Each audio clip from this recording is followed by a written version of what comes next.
Hi, this is Bob Sandidge, and this is Power of Voice, one of my favorite topics.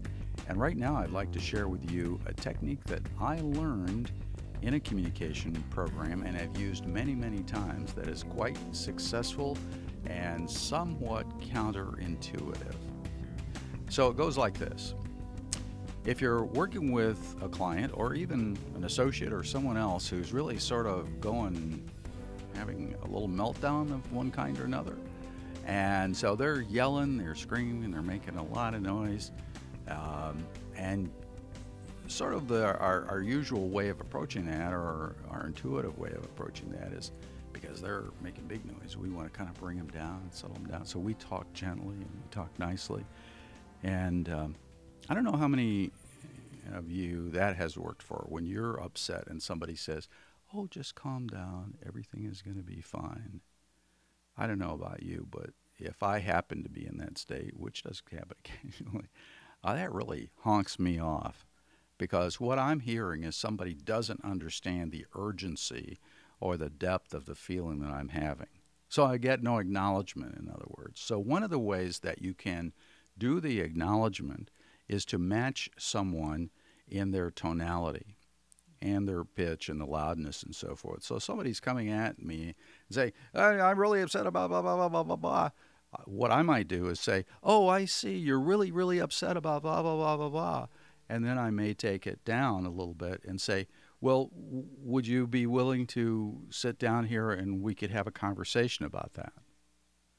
Now, if you see what happened there or hear what happened there, I met them at that level of urgency and the vibe that they were putting out.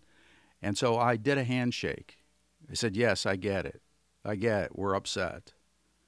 And now, as I'm with you, let's de-escalate. Let's move it to another place. But I find that technique is a lot more effective of meeting people there. I'm not being mad. I'm not being mad at them. I'm not showing, something to them that I'm angry about them being upset or anything. What I'm doing is simply matching in tonality what they're putting out.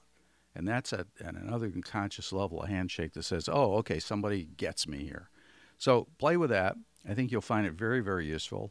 We've used this, Ann and I do communication training with people who are on the phone selling to their regular customers, and occasionally somebody calls and they're a little upset.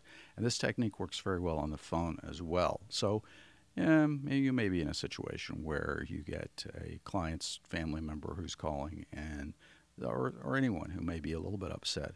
You can do the same thing, and particularly on the phone, it's all you have to work with. You can't see them, they can't see you.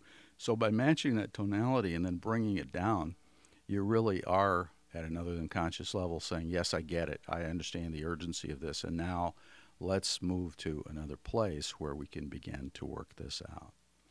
And that's actually called pacing and leading in part. That's a little piece of pacing and leading. And pacing and leading is where you're matching someone long enough so that you built a little bit of rapport with them and they're kind of in sync with you. And then you can lead them by changing the dynamic in that particular transaction. This can also happen at a physical level, for instance, in a very literal pacing and leading way, where somebody is acting out kind of things. You can physically mimic them in a little bit of a way and do the same thing in a nonverbal fashion.